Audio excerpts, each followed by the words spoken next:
লা লিগার ম্যাচে ওসাসুনার বিপক্ষে ১-১ গোলে ড্র করেছে রিয়াল মাদ্রিদ। এ নিয়ে চলতি লিগে টানা ৩ ম্যাচে জয়শূন্য থাকলো কার্লো আনচেলত্তির দল।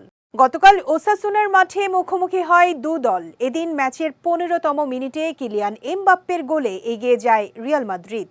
তবে ম্যাচের ৩৮তম মিনিটে রেফারির সঙ্গে বিতর্কে জড়িয়ে লাল কার্ড দেখেন জুড বেলিংহাম। এতে অতিথিরা পরিণত হয় ১০ জনের দলে।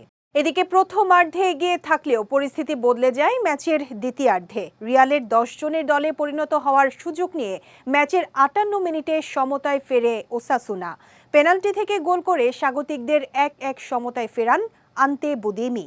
এই ম্যাচের পর ২ পয়েন্ট হারিয়ে বেশ বিপদেই পড়েছে টেবিল টপার রিয়াল। ২৪ ম্যাচে এখন তাদের পয়েন্ট ৫১।